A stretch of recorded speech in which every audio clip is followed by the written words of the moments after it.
민물 가마우지 어미의 몸은 언제나 젖어 있다. 새끼에게 물은 생명이다.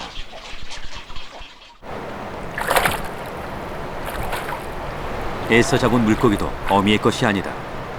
목이 빠져라 기다린 새끼 몫이다.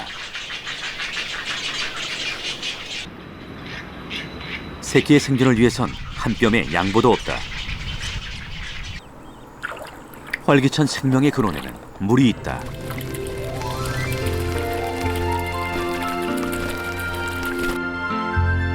하늘과 물과 생명이 만나는 곳. 팔당호에 그런 섬이 있다.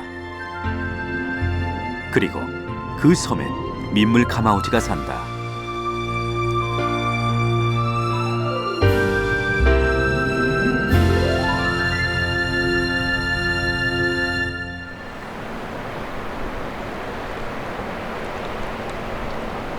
지난 5월 팔당댐 앞으로 한 무리의 새가 날아왔다. 민물 가마우지다.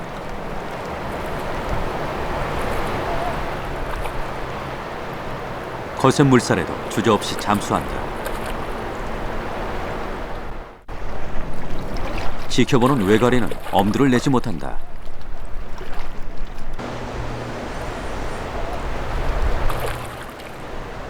본격적인 사냥이다.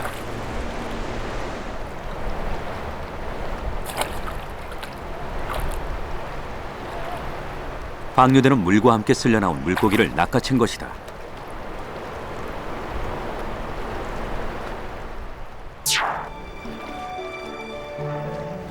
민물 가마우지는 보통 새들이 가지고 있는 기름샘이 없어 물에 들어가면 깃털이 흠뻑 젖는다.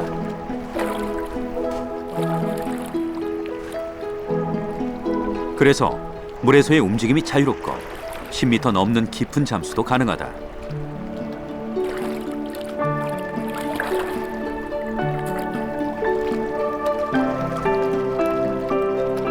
이런 장점이 민물 가마우지를 물고기 사냥의 명소로 만들었다.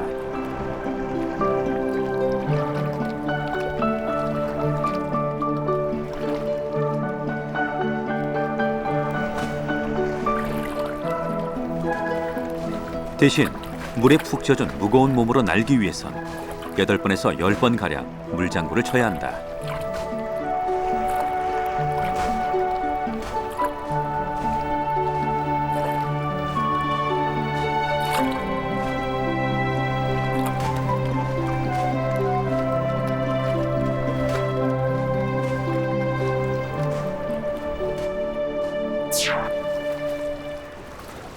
팔뚝만한 잉어들이 분홍빛 입을 일제히 내민다.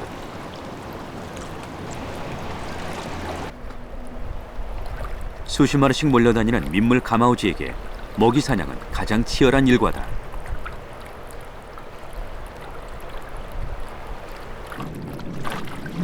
잡아먹을 물고기가 많아도 언제나 경쟁은 있다.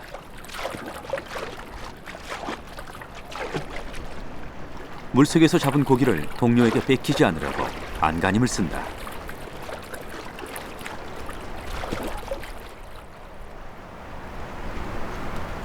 틈틈이 물에 젖은 날개를 말려야 비행이 수월하다.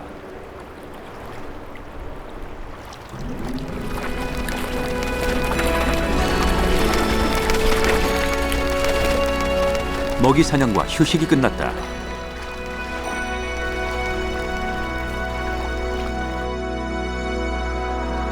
백여 마리의 민물 가마우지들은 때를 지어 팔당호 쪽으로 사라졌다.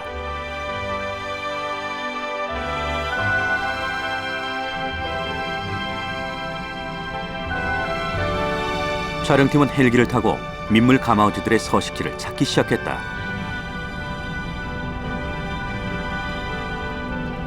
남한강과 북한강이 만나는 팔당호에는 몇 개의 섬이 있다. 대부분 수초섬으로 민물 가마우지가 살만한 큰 나무는 없다.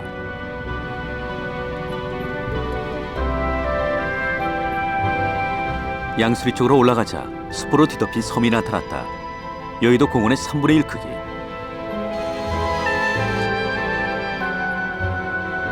섬 북쪽으로 올라가자 푸르던 숲 색깔이 누렇게 변해 있다.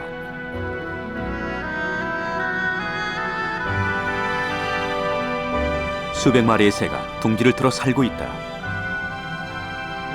그 가운데 검은 민물 가마우지가 앉아 있다.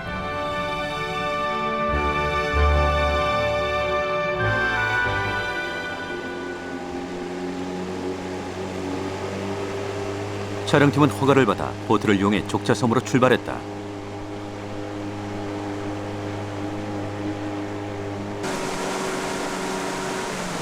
팔당호는 상수원 보호구역으로 일반인의 출입이 제한된다. 양수리 선착장에서 족자섬까지는 배로 5분 거리다.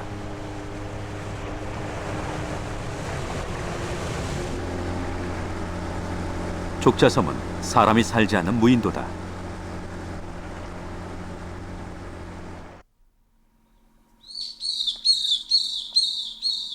섬 중앙에 내리자 20m 높이의 잣나무들이 빽빽하게 자리 잡고 있다. 촬영팀은 새들이 있는 북쪽으로 향했다.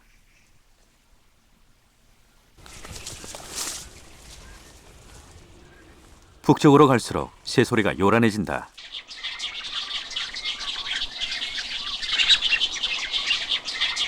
하늘에서 본 새들의 세상이 다시 나타났다. 수십 그루의 나무에 층층이 지어진 둥지들은 새들의 아파트다.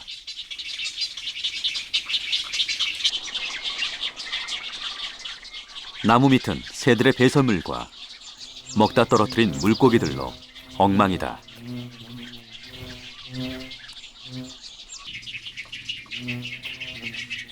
번식지에 들어가 보면 외가리, 백로, 쇠백로, 해오락이 이렇게 들어와 있거든요. 흑로하고. 근데 여긴 특이한 게 지금 민물가마우리가 여러 쌍이 굉장히 여러 쌍이에요. 여러 쌍이 번식하고 있어요. 나무 제일 높은 지역에 있네요.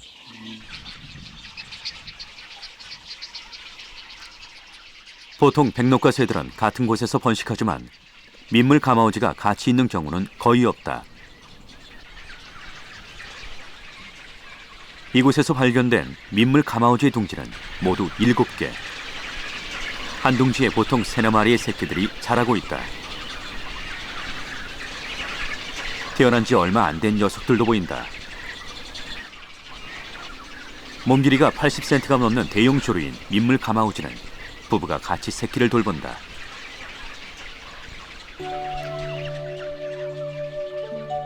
이 섬의 다른 새들도 둥지 돌보기가 한창이다. 외가리 새끼도 제법 컸다.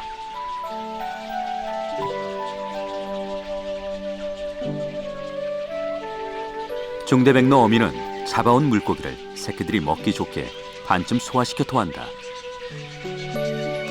녀석들의 왕성한 식욕을 채우려면 어미는 쉴 틈이 없다.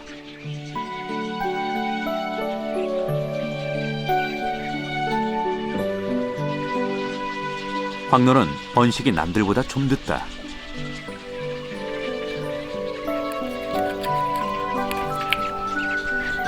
새벽로 둥지에선 가장 먼저 알에서 깬 녀석이 몸을 가누려고 애쓴다. 녀석과 알의 체온이 떨어지지 않게 하기 위해 어미가 다시 둥지를 품는다.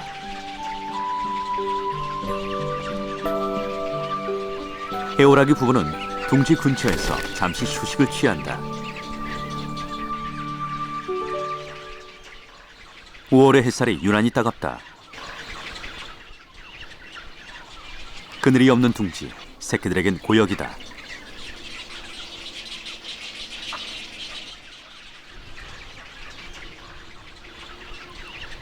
백로가 날개를 펼쳐 둥지에 그늘을 만든다.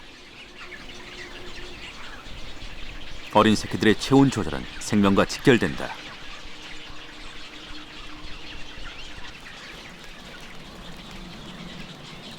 민물 가마우지 한 마리가 발당우에서 섬으로 날아온다.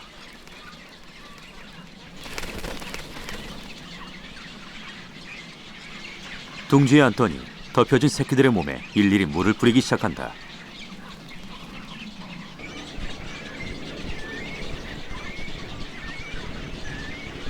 아예 새끼 모래를 목에 넣고 물을 뿌리기도 한다. 목이 마른 새끼들의 성화가 대단하다.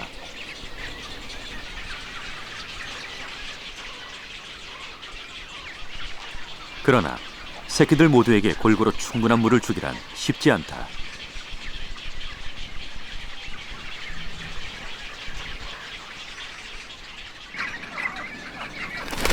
그래서 민물 가마우지 부모들의 몸은 마를 틈이 없다.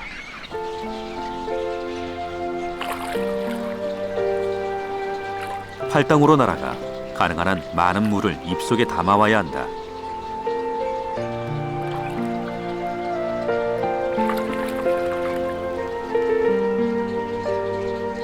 알에서 깨어난 새끼들이 혼자 날 수 있게 될 때까지 2달 동안 물나르기 비행은 계속된다.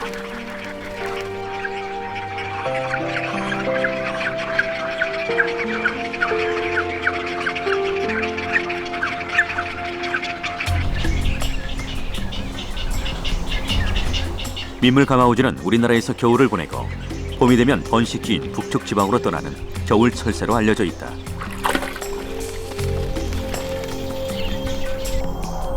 그런데 몇 년 전부터 텃새처럼 계절에 관계없이 우리나라에 머무르고 있다. 예전엔 주로 바다와 인접한 강 하구에서 많이 발견됐지만 최근엔 내륙 지역인 한강 중상류에서도 종종 목격되고 있다.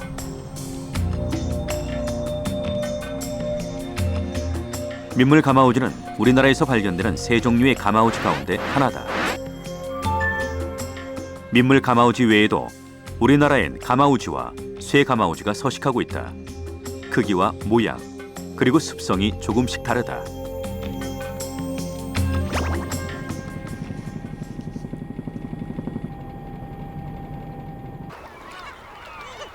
독도와 거제도 등지에는 바다 가마우지라고도 부르는 가마우지가 살고 있다.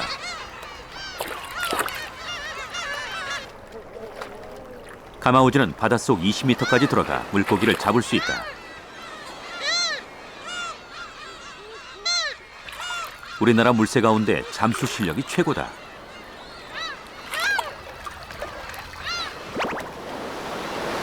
서해 백령도에는 가마우지 가운데 가장 작은 쇠 가마우지가 산다.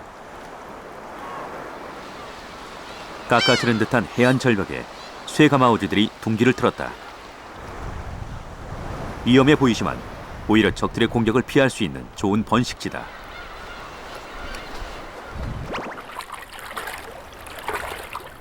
섬 절벽같이 험한 곳이 없는 내륙 지역에 안전한 번식지는 그리 많지 않다.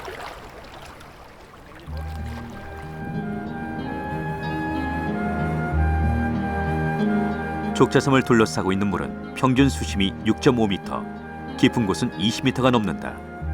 새 외에는 접근이 쉽지 않다. 18세기 겸재청선의 산수와 독백탄. 그린 가운데 있는 섬이 바로 족자섬이다. 섬 주변은 스심이 낮은 여울, 독백탄은 우리말로 불면 족잔 여울이다.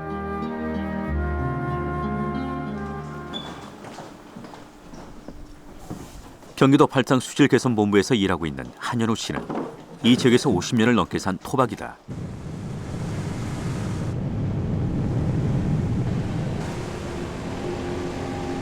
그의 기억 속의 팔당과 족자섬은 지금과 많이 다르다. 지금은 배를 타야만 족자섬에 올 수 있지만 어릴 때는 혼자 맨발로 건너 다녔다고 한다. 그래가지고 여기 저 댐 막기 전에는 이 뗄나무가 그때는 아주 귀해가지고 밤에 몰래 여기 저 비가 많이 오지 않으면 이렇게 무릎배니 물이 안 차가지고 몰래 나무를 배다 훔쳐다 떼고 그런 적이 있습니다. 그러나 이 섬에 새들이 와서 번식한 것은 오래되지 않았다고 한다. 백로가 먼저 왔습니다. 백로는 지금으로부터 한 10여 년 전에 왔는데 이 위에 밤섬이라고 조그만 섬이 있는데 원래 거기 서식을 하다 백로가 이 배설물에 그 나무가 죽더라고요. 그러더니 어느 날 이쪽으로 족자섬으로 옮겨가지고 서식을 하다가 작년 봄에 가마우지라는 그 새가 한 서너 쌍 보이기 시작하더니 초여름에 한 뭐 100여 쌍 이렇게 해가지고 영역 다툼을 하는 걸 자주 봐요, 저희가. 민물 가마우지의 번식기는 지난 2003년 한강 하구인 김포 유도에서 처음 확인됐고 이어 김포대교 인근에서 목격됐다. 이번에 번식지로 확인된 족자섬은 김포에서 60km 떨어져 있다. 민물 가마우지들은 왜 이곳에 번식을 하게 된 것일까? 잡아온 물고기를 민물 가마우지 어미가 통째로 삼킨다. 민물 가마우지 새끼는 어미의 목 부위를 계속 부리로 건드린다. 갑자기 어미가 새끼의 머리를 삼킨다. 물고기를 식도에 넣고 어느 정도 소화시켜 새끼에게 먹이는 것이다.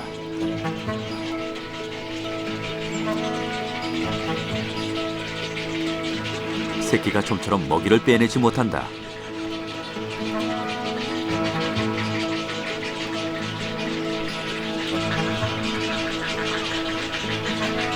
드디어 성공이다.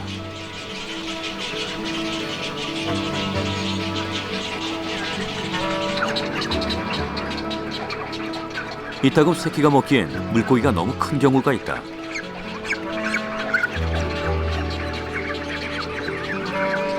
그래도 새끼는 먹이를 포기하지 않는다.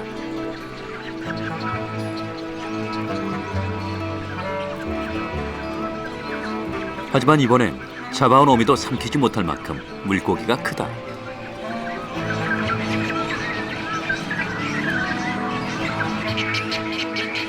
민물 가마우지들은 이처럼 풍족한 환경을 찾아 이곳까지 번식하러 온 것이다.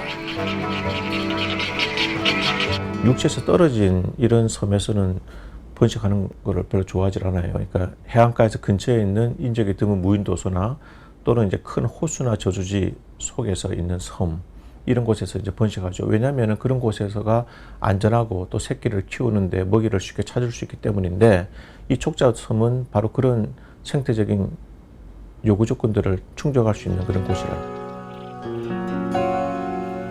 숲과 물과 고기가 있고 인간과 천적이 없는 족자섬은 민물 가마우지들에겐 번식과 성장의 땅이다.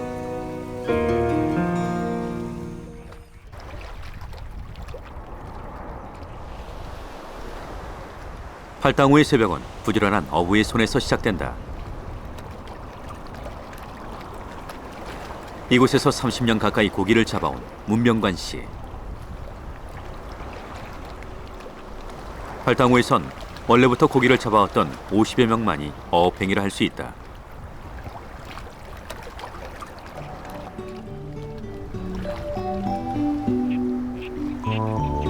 어느새 아침이 밝았다.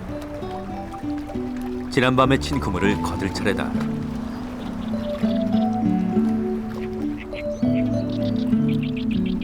팔당호는 한강의 다른 호수들에 비해 물고기의 종류와 양이 많다. 누치, 붕어, 잉어 등 50종이 넘는 물고기가 살고 있다.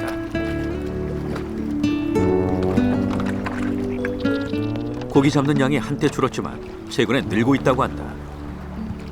외래 육식어종인 베스를 많이 잡아 그 수를 줄였기 때문이라고 한다. 하루에 한 300에서 350kg씩 잡았어요. 네. 지금은 많이 나올 적에 이제 한 100kg 좀 더 나오고, 좀 적게 나올 때는 이제 한 50에서 한 70. 요새는 이제 그 전에 비해서 저기 조금 많이 늘어나긴 늘어났어요. 이게 저기 고기를 많이 잡아 없애니까는. 1970년대에 이곳에 방류된 베스는 수생식물지대에 서식하면서 번식한다. 촬영팀은 수초지대의 수중세계로 들어가 봤다.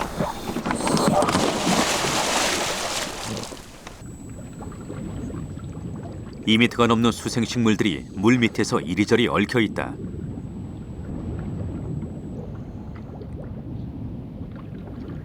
그 사이로 아주 작은 물고기 떼가 보인다.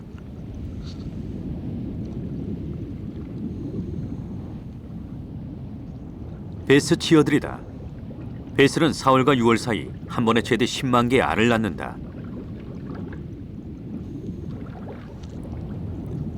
갑자기 베스 치어들의 움직임이 빨라졌다. 수초 안에서 베스 어미가 나타났다. 다른 민물고기와 달리 베스는 산란지를 지키기 때문에 치어의 생존율이 높다.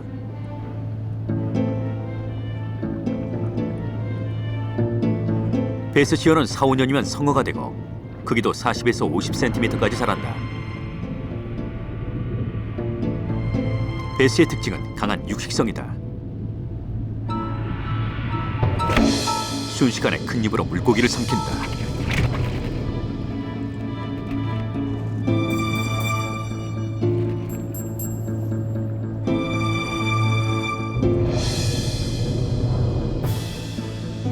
물고기뿐만 아니라 민물새우 등 종류를 가리지 않고 잡아먹는다.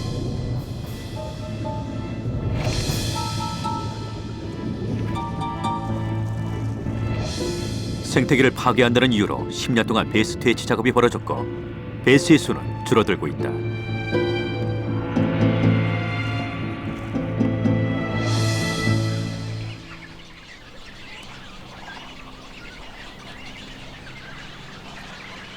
인근의 모든 것이 풍부한 족자섬이지만 여기에 온 새들 간의 경쟁은 치열하다. 백로와 외가리들이 영역 싸움을 하고 있다. 백로의 승리다. 핀쪽이 낮은 곳으로 내려간다.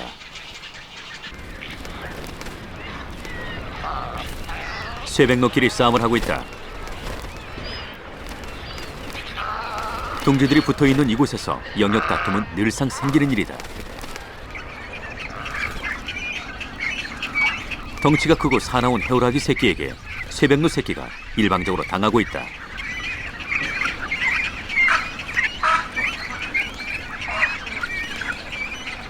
쇠백로 어미가 복수를 시도하지만 만만치 않다.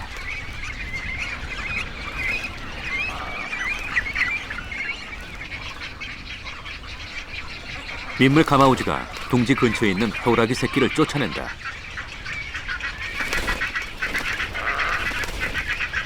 해오라기 새끼들은 민물 가마우지의 상대가 되지 않는다.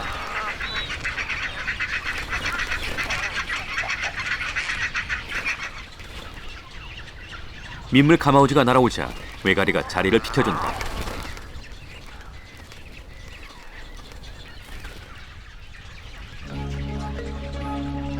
결국 덩치가 크거나 힘이 센 쪽이 좋은 자리를 차지하게 된다.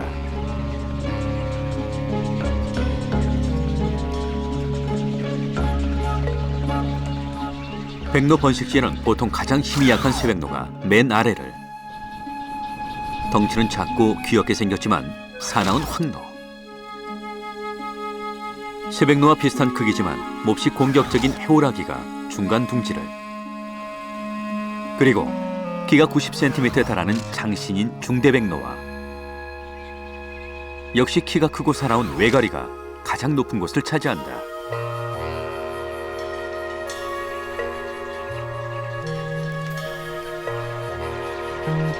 그러나 이곳 족자섬에선 민물 가마우지가 가장 좋은 자리인 중앙에 둥지를 만들고 새끼들을 키우고 있다.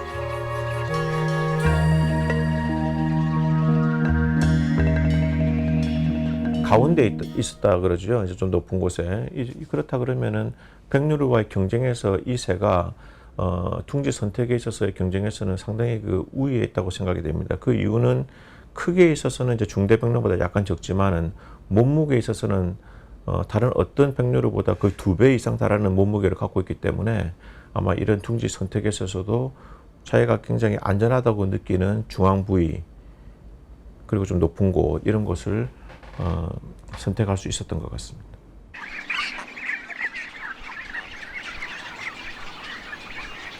그러나 좋은 자리를 잡았다고 민물 가마우지 새끼들이 항상 안전한 건 아니다.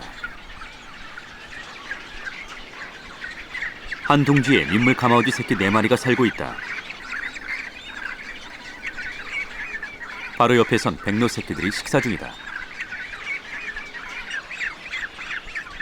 민물 가마우지 둥지의 어미는 사고가 났는지 며칠째 보이지 않는다.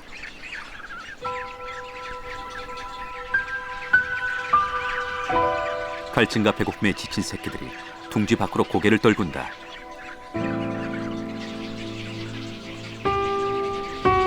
해오라기 둥지에선 더 끔찍한 일이 일어났다. 새끼 4마리 가운데 2마리가 희생되고 2마리는 살아남았다.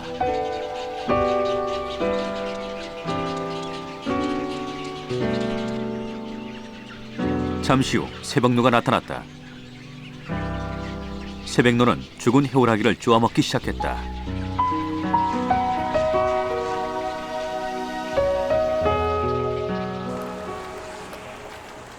그날 오후 어미가 없는 둥지에서 민물 가마우지 새끼 한 마리가 나오기 시작한다. 그런데 나머지 3마리가 보이지 않는다. 둥지 안을 살펴보니 가장 작았던 새끼가 죽어 있다. 다른 새끼는 나뭇가지 사이에 걸려 움직이질 않는다.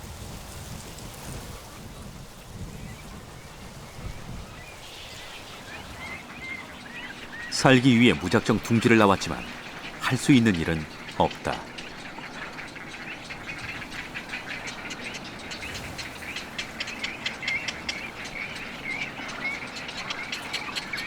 결국 힘이 빠져 떨어진다.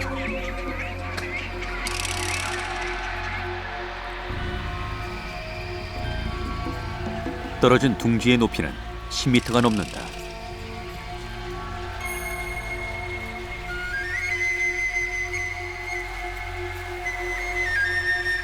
다행히 새끼는 죽지 않았다.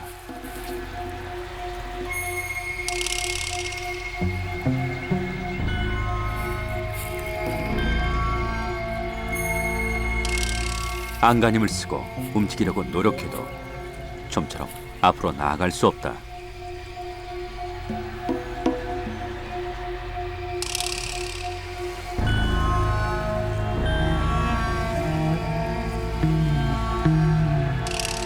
정신을 차려보려고 하지만 민물 가마우지 새끼의 눈이 점점 감긴다.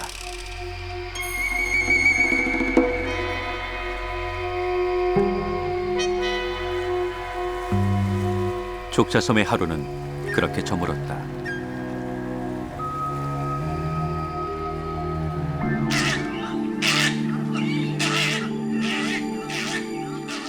새들이 날카롭게 울기 시작한다. 민물 가마우지 새끼가 누워있는 곳으로 번쩍이는 2눈이 나타났다. 번쩍이는 2눈의 주인공은 너구리.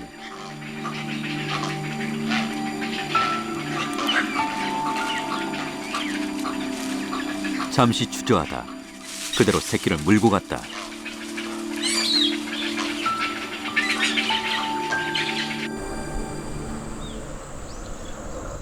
팔당호처럼 깊은 물로 둘러싸인 이 작은 섬에 어떻게 너구리가 살고 있을까?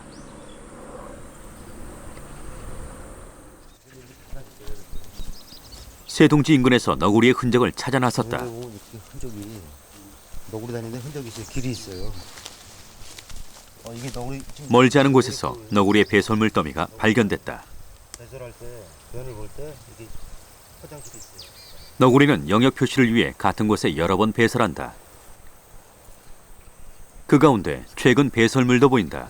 열매가 있네. 새털도 있고 이게 새털이에요. 이게 새털이 그 배설물 안에 지금 뭉쳐 있는 건데 요게 요쪽에 있는 게 여기 이제 버찌.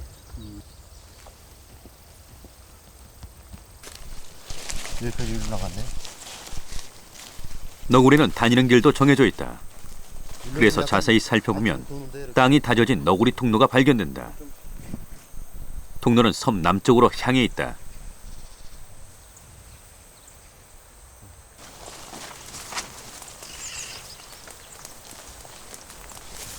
갑자기 집 한 채가 나타났다.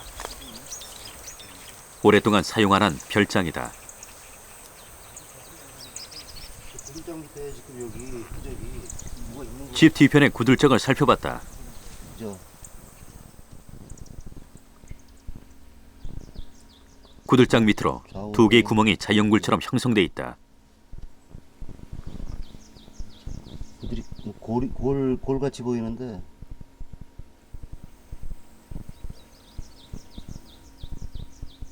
굴 입구에 너구리 것으로 보이는 발자국과 드나들면서 빠진 듯한 털이 보인다.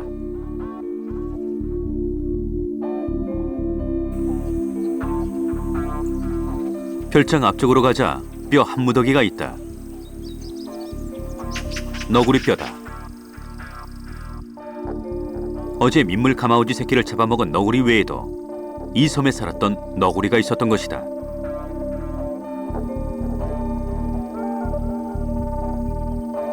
너구리는 어떻게 이 섬에 오게 됐을까? 여름엔 못 들어와요. 거의 이 강이 넓어가지고 이 섬이 그 강 가운데 있기 때문에 못 들어오는데 이 겨울철에 이게 얼음이 얼어요. 여기가 두껍게 온다고 얼음이요. 그래 얼었을 때 걸어 들어오는 거죠. 걸어 들어왔다가 이제 봄이 되면서 이게 얼음이 녹으면은 못 나간 거예요. 팔당우의 해빙과 함께 이곳에 들어온 너구리의 생명도 끝이 났다.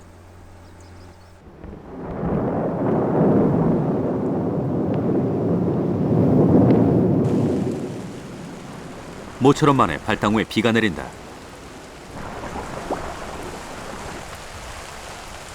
이제 장마가 멀지 않았다.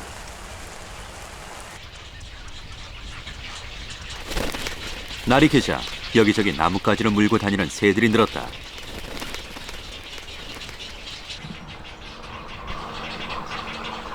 백로도 커다란 나뭇가지를 입에 물고 날아간다.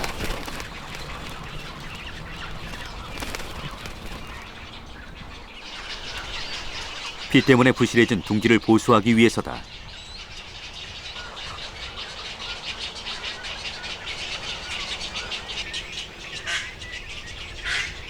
민물 가마우지 어미는 섬 밖에서 재료를 구했다.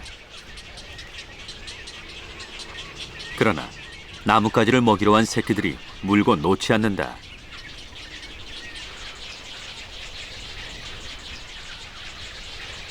이제 몸집이 커진 새끼들의 요구를 다 들어주기란 힘들다. 그래서 외가리 어미의 작전은 모르쇠다.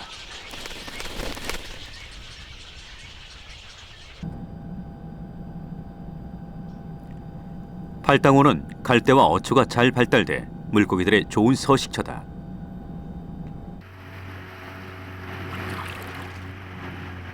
흐린 날 팔당호의 수면은 갑자기 뛰어오르는 거대한 잉어들로 요동친다. 6월 암소 잉어들이 만나 산란이 한창이다.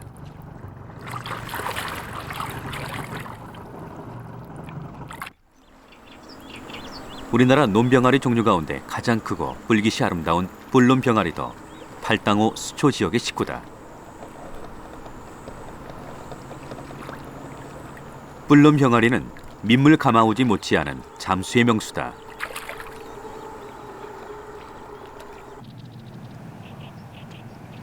뿔논병아리가 밖으로 나온 것은 갈대와 줄풀이 뒤엉킨 습지 한가운데.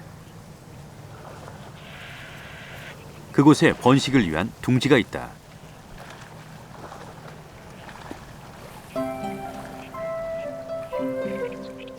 알을 품고 앉은 어미는 끊임없이 머리를 180도 돌려가며 주위를 경계한다.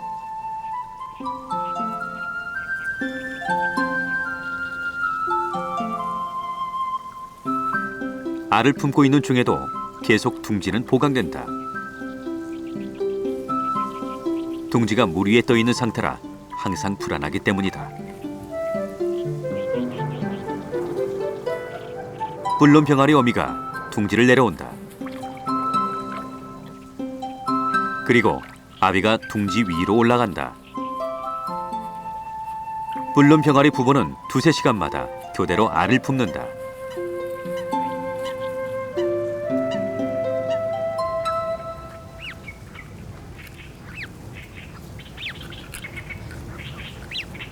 알을 품은 지 4주 만에 새끼가 부화된다.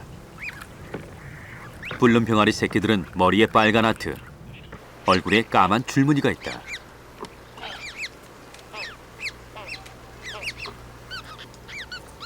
뿔논병아리 새끼는 붕어 등에서 일찍부터 수상 생활을 경험한다. 새끼가 2마리면 아비와 어미가 각각 1마리씩 얻고 생활한다.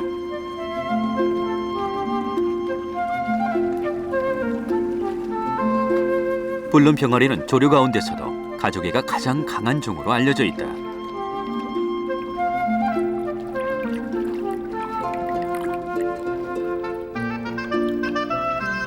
사냥을 하지 않는 쪽이 2마리를 업고 다닌다.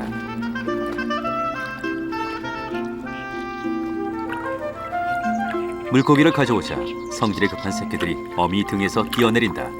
먹이는 선착순이다.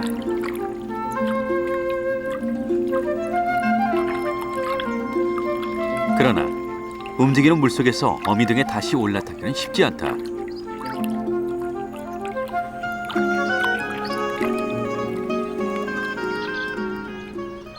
뿔놈 병아리가 먹이를 찾기 위해 잠수한다.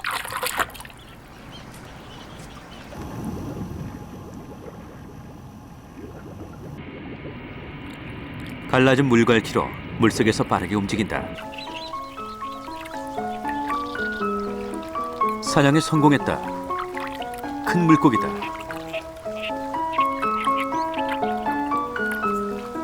모처럼 새끼가 아닌 자기 자신을 위한 사냥이다.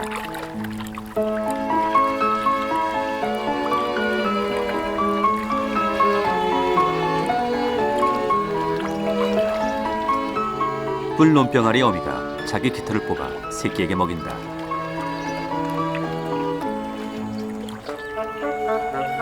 먹은 물고기 가시가 목을 다치게 할 수 있기 때문에 깃털로 음식물 찌꺼기를 뭉쳐 뱉게 하기 위해서다.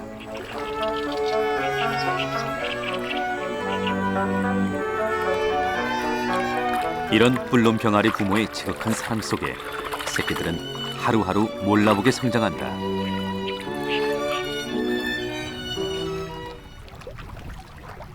6월 25일 팔당우에선 경기도 민물고기 연구소와 강원대 민물고기 센터 공동으로 팔당 지역 어류 조사가 이루어졌다. 이틀 전 조사를 위해 설치한 그물과 통발에 물고기들이 많이 잡혔다.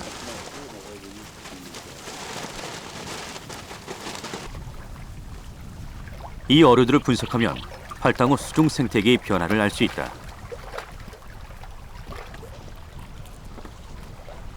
정확한 분석을 위해 팔당우 4곳에 이 같은 다양한 크기와 종류의 그물을 설치했다.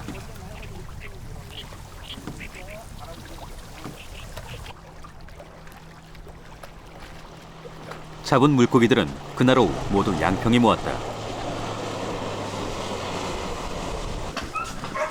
물고기 분류 작업을 위해서다.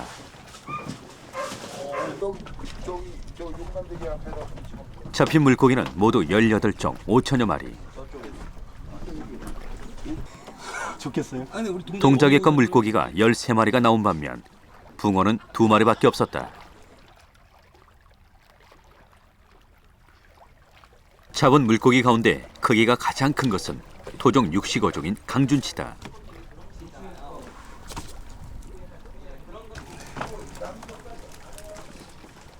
길이는 40에서 60cm, 몸무게는 1.6kg이 넘는 것도 있었다. 강준치가 입에 작은 물고기를 물고 있다.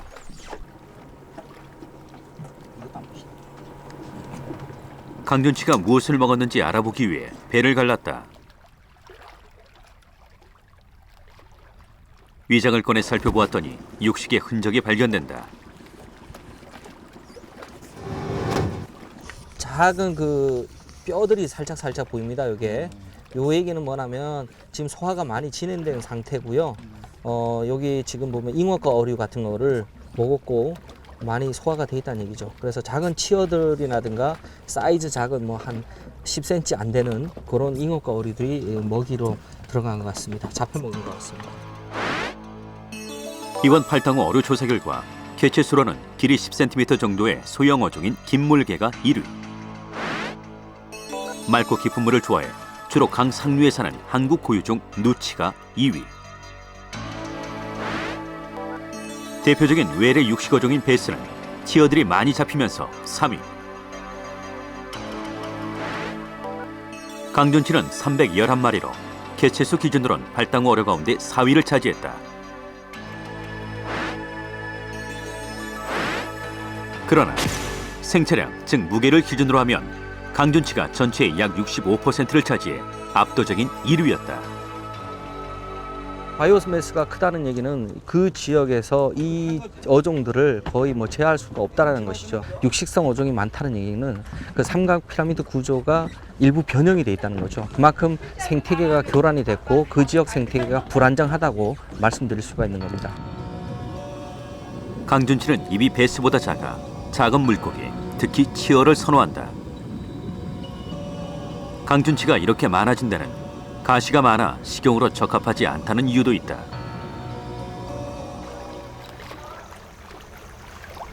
일주일에 2번 어민들은 양평대교 아래로 모인다.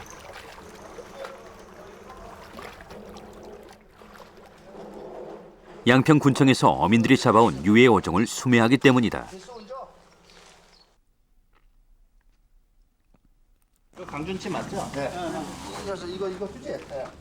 이들이 가지고 온 물고기는 대부분 강준치다. 올해부터 1kg당 4,000원의 수매가 가능해졌다.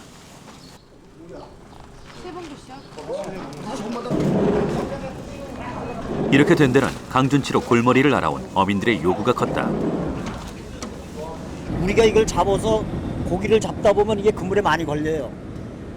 이거 이제 밀고 나가려면 장량이 아니야 이거. 힘은 빠지는데 이게 한두 가고이지 한두 가고. 고기가 커서 많으니까. 그러니까 고생은 고생대로 하고 우리가 치어하는 거는 살리려고 노력을 하고 새끼를 갖다가 커서 잡아먹으려고 했는데 글쎄 역시 이놈들이 다 잡아먹는 성걸. 강준치는 팔아먹을 데가 없으니까. 안 타나요? 아무 매운탕 집에 아무 데도 안 사지 이거는. 군청에서 일주일에 수매하는 강준치는 3톤, 개체수로는 10,000마리 정도다.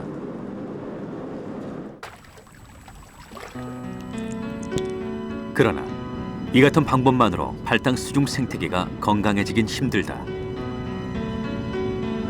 먹이가 부족하면 포식자도 줄어들어야 정상이지만 포식자는 줄지 않는 왜곡 현상이 계속되고 있다.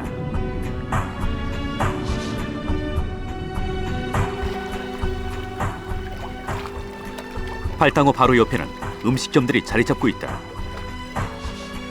이곳에서 소비되는 어종은 3-4가지에 집중돼 있다. 인간이 필요한 물고기들만 남획함으로써 수중 생태계가 안정될 수 있는 기회를 주지 않고 있다. 원래는 제일 간장 놔두는 것이 자연 스스로가 피드백 작용에 의해서 안정화되게끔 돼 있습니다. 그런데 인간들의 어떤 교란에 의해서 인간들의 어업 활동이라든가 이런 오염원들이 많아지는 것들 때문에 결국은 계속 교란이 되는 상태라고 말씀드릴 수가 있는 거죠. 족자선 바로 앞에 있는 양수대교. 경기도와 강원도의 주요 휴양지로 통하는 이 다리는 주말이면 언제나 교통정체로 몸살을 앓는다.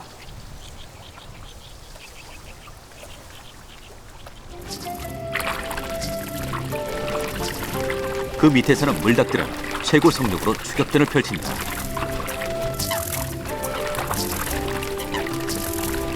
수상도로는 언제나 뻥 뚫려 있다. 흰삐암 검둥오리 어미도 새끼 9마리를 데리고 아침 운동에 나섰다.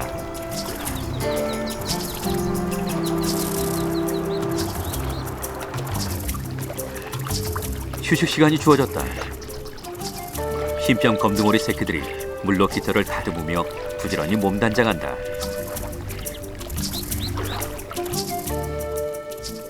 (6월) 말 이제 새끼들이 족자섬에서 태어난 지 2달이 되어간다. 백로 새끼의 날개짓은 벌써부터 발레리나의 동무처럼 우아하다. 해오라기는 새끼들을 윽박지르며 날개짓을 독려한다.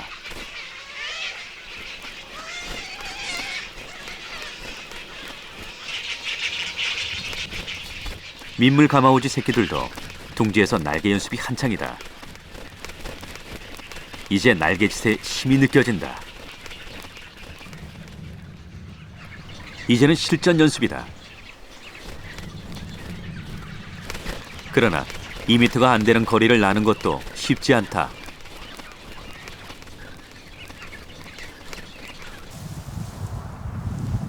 팔당호에 바람이 분다. 순풍이다.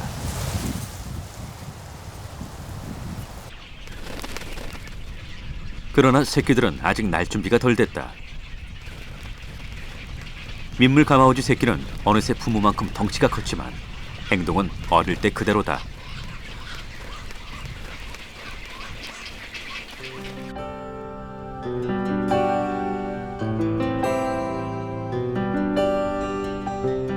7월 초 굳었던 날씨가 모처럼 화창하게 겠다.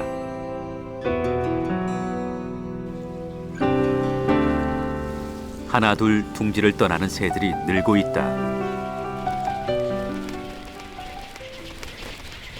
민물 가마우지 어미가 입에 넣어준 물고기는 먹기 좋게 되어 있다.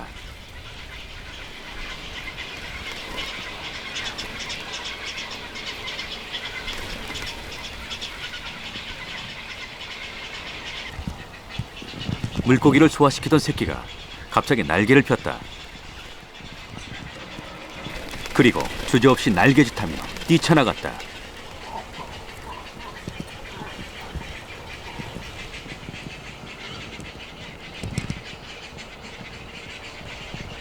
알에서 낀 지 2개월 만에 감격스런 첫 비행에 걸린 시간은 17초였다.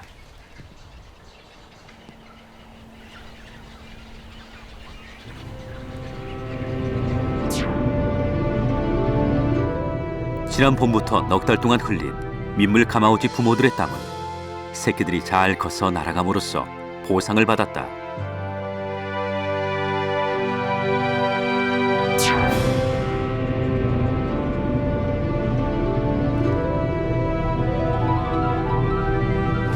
비행에 성공한 민물 가마우지 새끼는 이제 성체로서 당당한 민물 가마우지 집단의 일원이 될 것이다.